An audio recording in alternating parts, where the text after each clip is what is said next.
This week we are in Luang Prabang, which is our first city in Laos. It's our first time in Laos, if you don't count the 2 days we just spent on a boat, which you should check out that vlog if you haven't already.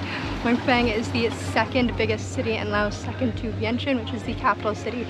And it is where we'll be spending the next 3 days, including Halloween, which we're super excited about. Today we're spending touring all of the Wats in the city, and we are also going to be heading to the UXO Lao Visitor Center, which talks all about the Unexploded Ordinance and the effects of the bombing that happened. Laos per capita is the most bombed country in the entire world. Tomorrow is Halloween, and then the next day we're going to be heading out to the Kuang Si Waterfalls, which remind me a lot of the Krka National Park that we visited in Croatia. So that's the plan for the next 2 days. Keep watching and subscribe if you want to see more of what we get up to in Asia, and check out some of our previous vlogs because we've been in Asia for 4 months now. Okay, it's very, very dark, but there's some sort of light festival going on.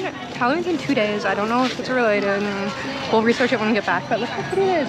Lanterns everywhere.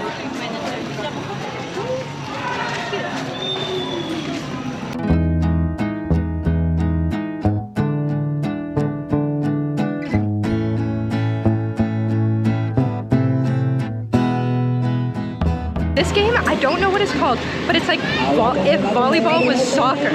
There's three people, and you have to kick it over the volleyball net. And like people are doing like kick flips, and I think you can hit it as many times as you need to. No, it's 3 hits, but like one person can hit it twice. But they're good. It's popular all over Asia, but they're taking it seriously here. It's so fun to watch, so fun. We're having so much fun. The locals are very happy with us standing here cheering and clapping. The volleyball court is right in front of the like giant monument to the temple. Very cool.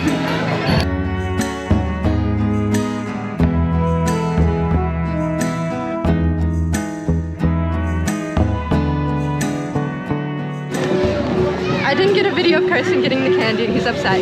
He got candy from this cute little stand. They have like a stand with my favorite like bulk bar candies. I love this.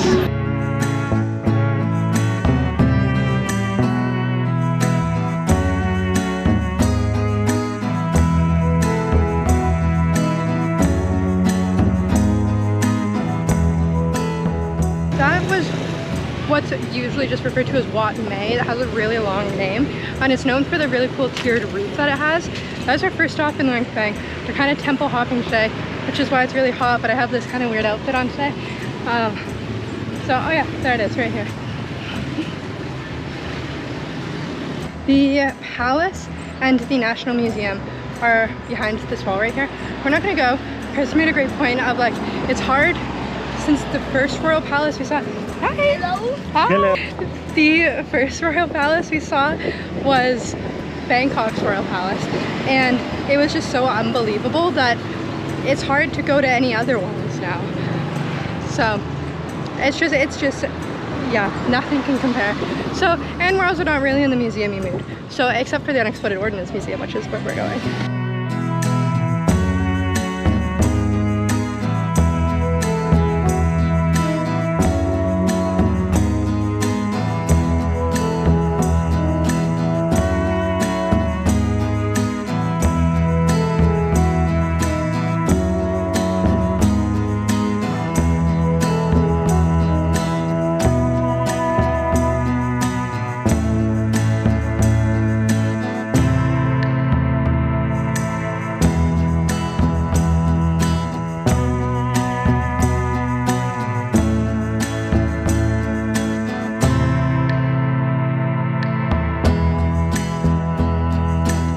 So this area is where the bamboo bridge would be had it not been the wet season right now. So the bamboo bridge is only operational during the dry season because in the wet season, the river levels are too high and the current's too strong. So at the start of the dry season, every year they hand build a bridge out of bamboo and they put it up there to get across that river. And it costs 10,000 kip to get across, but it's wet season, so there's no bridge to pay to go across. Carson made a great point in the outro of our river cruise vlog that Laos is currently experiencing a currency crisis where their currency has halved in value in the past year. So it is just completely inflating away to nothing. So all of these prices will probably mean nothing next year.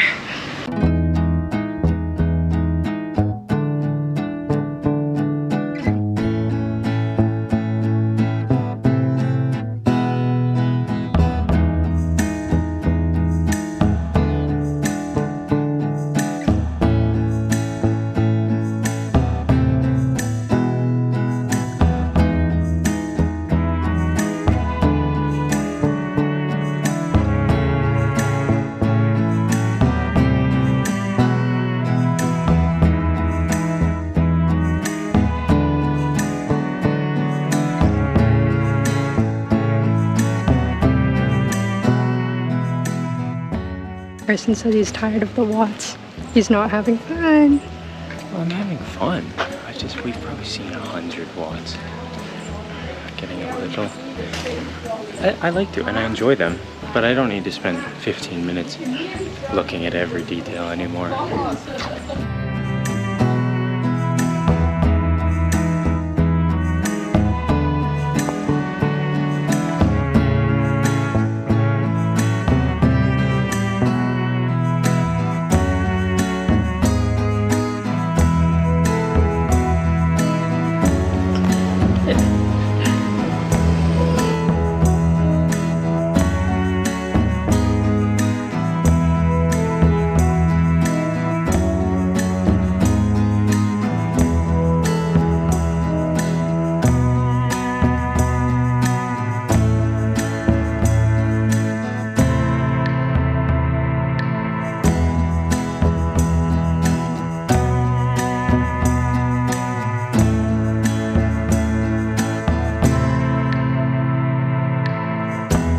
Today, October 30th, is the Light Festival, like I think I've already said, but tonight there's a parade and they're setting up for it right now. So that's what we're gonna do. What happens is there are these big dragon boats that they walk through town and then put into the river, and then you can put little kind of like lanterns you'll see in the river as well. So we're at this big festival, it's super loud. That's what all these clips are gonna be, the Light Festival.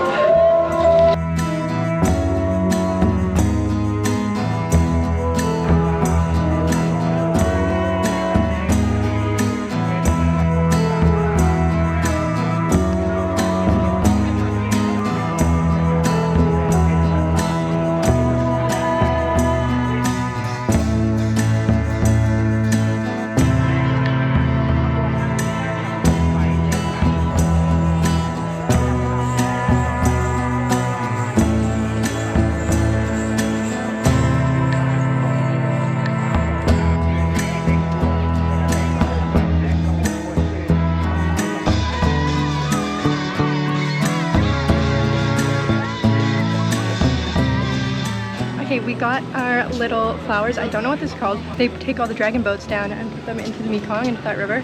And then you can set off your own little flower boats, and you send it off with a prayer and good wishes and that sort of thing. So we picked this one out. It's so pretty. I think it's very beautiful. And we have to figure out how to light it. Yeah. We're sitting here by the steps we were at earlier today and thinking that the boats were gonna go in the river from here, where the bridge is, and they just kept going right on past us. So I don't know what's going on, but we want to send our little thing off. We have become the parade. We're walking with the parade now to try to figure out where we're putting these things in the water. But we are having fun, kind of. This whole area is very cute, but we've been walking around for so long trying to figure out where we put our little thing in the water and where the boats are going in, because we cannot see the boats or where they're going in.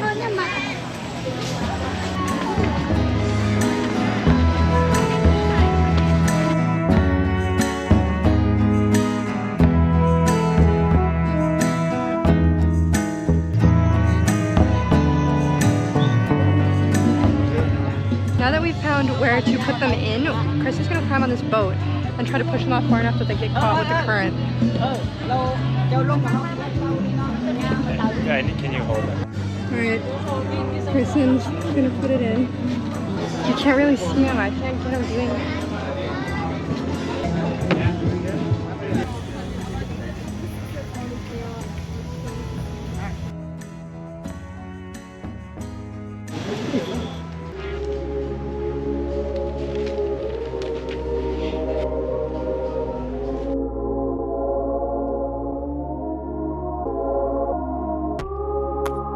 So we're here at the UXO Luang Prabang Visitor Center, which is the visitor center that's all about the Unexploded Ordinance and the bombings that happened in Laos.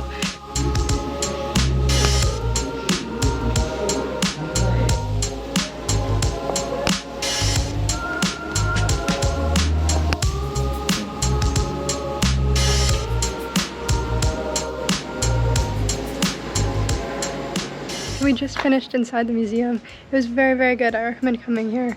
We learned a lot of really interesting facts about the bombings that took place during the two Indochina wars in Laos and the Unexploded Ordinance that is still here.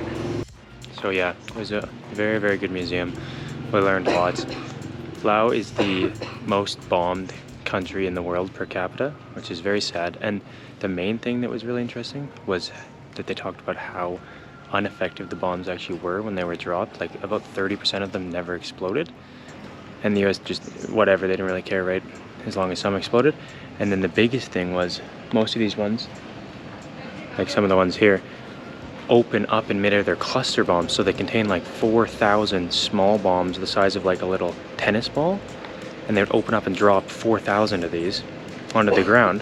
Over 1,000 wouldn't explode and just stick in the ground and stay there forever. So even after the wars ended, there's millions and millions, like 4 million large bombs and over 8 million of these small ones they call bombies, the little bombies, still in Laos. So these people are farming, and they talked about some of the rules that they need to have. They have all this education of how to stay safe, so you can't dig too deep, you can't dig too hard.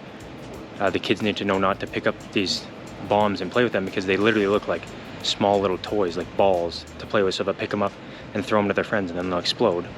And their little bombs contain just a bunch of little metal balls, so they'll explode and shred you up and cut your arms off.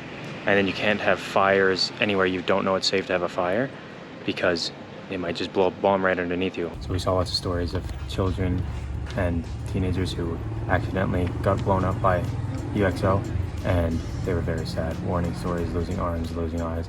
It's just crazy how much it affects the people's lives, because it's so hard to farm because you're worried you might get blown up at any time. You can't start fires, you can't dig too deep, all things you really need to do if you're living the life in the village. So they're just living in constant fear. And then if someone's arm gets blown off, they can't work, or if they die, the family's super poor. And these people are making, it said, like $300 or $400 a year. There's also a big business of them the farmers will try to go get scrap metal from these bombs with metal detectors, because one big bomb is worth almost a year's salary. So you can see how they totally want to go get them to make money, but unfortunately they'll go find them and set them off and die or injure themselves permanently.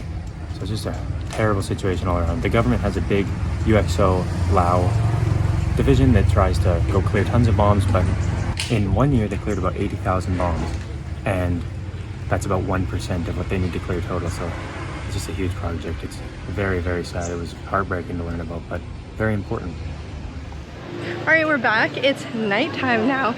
I went and I watched some Halloween movies, and now we're going out, to find something to do for Halloween. Look at the decorations. I'm so excited.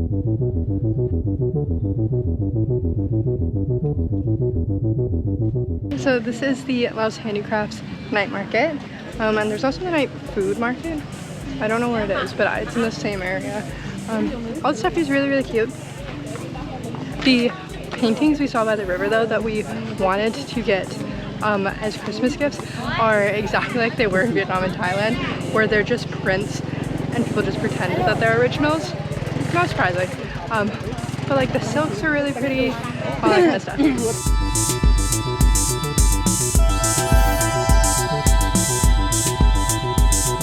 There are some kids trick-or-treating, and the people sitting in the restaurants on the street.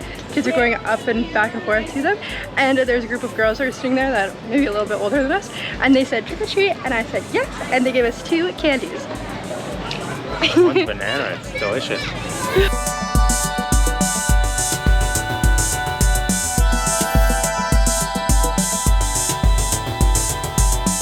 Okay, we finished our fancy restaurant, which was actually kind of bad. We wanted to treat ourselves and it didn't really pan out. And then we got street food. So Kristen got a bowl of soup. And then I got fried mushrooms, which looks so good, with spicy sauce. I said I wanted it spicy, and then he put like an insane heaping of chili powder in it. Like chili whatever's. I think it might be too spicy. Alright, last stop on Halloween before we head back to our hotel to watch some scary movies. We are picking up some candy, but we're having a hard time finding Halloween candy. So we got a bunch of different gummies, and then we got some chocolate bars. So that's what we're gonna get. Nice. And we're gonna get some drinks too. Okay, we just got back, and this is our bag of trick-or-treating candy that we bought with our adult money. So I'll give you a little haul. We got these, don't know what they are.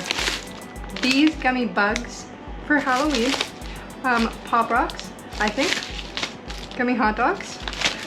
Ring pops. The fangs for Halloween, obviously. And then we got some, oh, I got these because we got them all the time in Koh Samui. These remind me of going to the beach because at our like knockoff Costco behind our hotel, we got like a big pack of them, and I would bring Kristen and I each one when we went to the beach. And then we got some chocolate, we got a Kit Kat, and we got 2 of these like wafer thing. One has caramel, one is white chocolate. Everything was basically either 4,000 or 5,000, which is like 30 cents. And then we also got 2 drinks. Oh, and Kristen got this egg. And now we're gonna watch some Halloween movies. Mickey Mouse House of Villains, my favorite Halloween movie. I watch it every year on Halloween. Tomorrow, we're headed to the waterfalls. And then the day after, we're gonna wake up at 5:30 for Alms rounds. In addition to my little snackies, we also have my fisherman's friends and this little like nasal spray for my cold. And that is that. We're currently sitting on the street waiting for our taxi to take us to the waterfalls. They said they want us to pay before, which is kind of stressing us out because it's supposed to be a back and forth transfer. But hopefully everything goes well. We're waiting for, I think, a shared tax situation to happen. We're paying 100,000 each, which Kristen read online is like standard. Alright, so a bit of a quick cut there. We just got to the waterfall park. The ride ended up working out fine. We got like in this super cramped van with everyone. At least it was air conditioned, so it was quite nice. We weren't in like the like Sontas. And now we're here, and it's quite fun walking along through the jungle. We forgot our bug spray, which is stupid, and I'm probably gonna get dengue fever. Yeah. There are moon bears here in the middle of this park. Laos has 2 types of bears, moon bears and sun bears. And the moon bears are just chilling, laying out in the sun.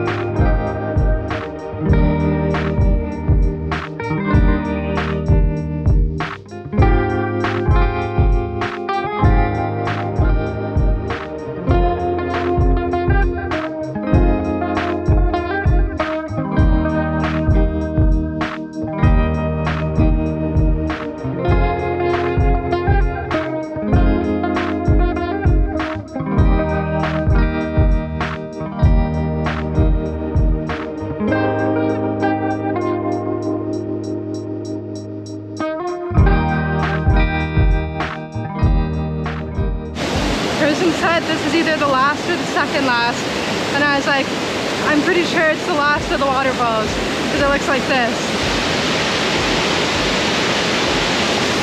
I don't think there's an up.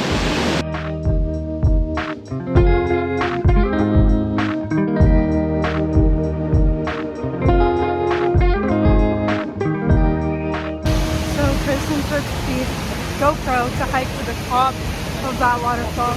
There's some steps and a steep path. I can't breathe, like, at all. so I wasn't able. I tried and I couldn't go up. I'm kind of sad that I don't get to go.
So it's about 6 a.m. or sunrise, and we are here watching the alms rounds of the monks in Luang Prabang.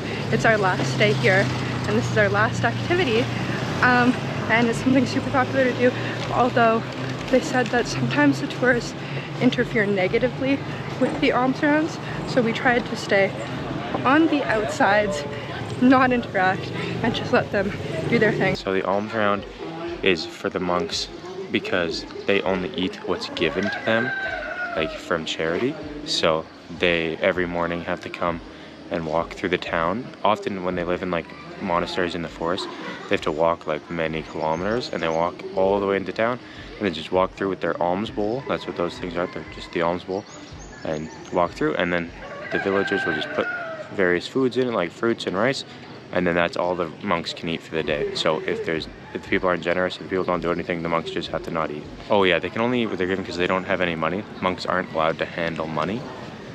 It's just not allowed at all. So this is the only way they're able to eat. They also grow things sometimes too, but this is their primary food for the day.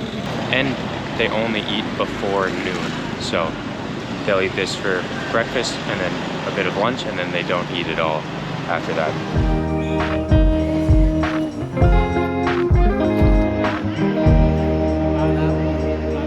In the Luang Prabang train station. I'm super excited to take this train because I heard about it.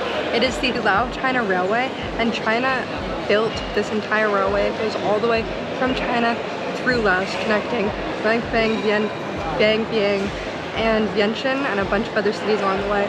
We were taking it for an hour today to Vientiane, and I'm super excited. It was kind of weird.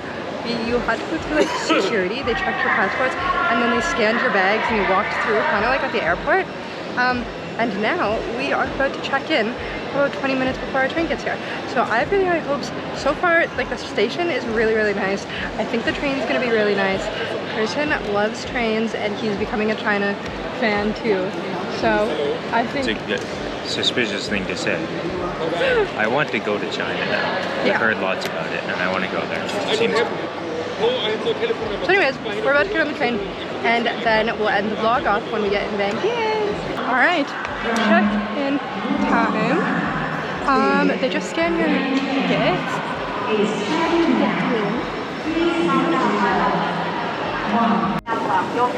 Easy peasy, and now we gotta figure out where we line up. What car are we?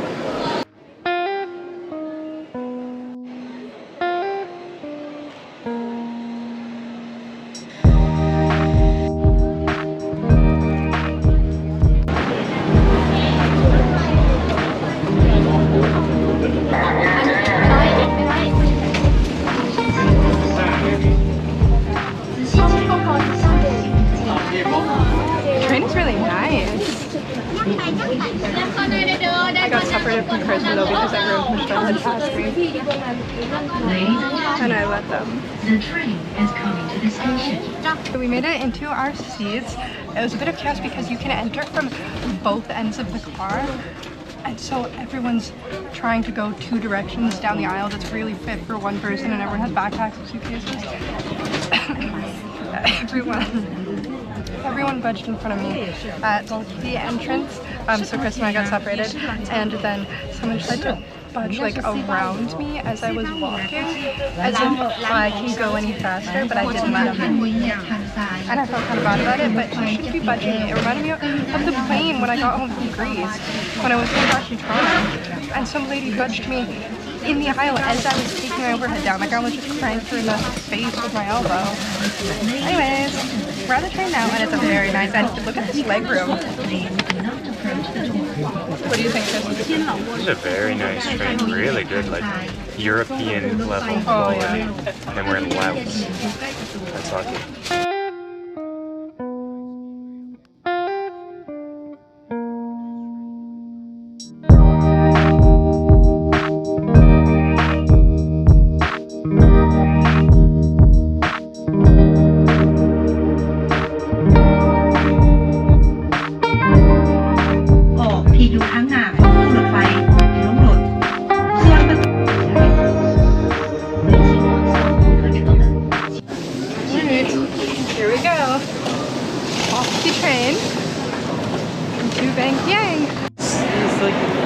Right outside, there's a ton of these tuk-tuks. Let's go over here, Kirsten. Oh no, that one looks full.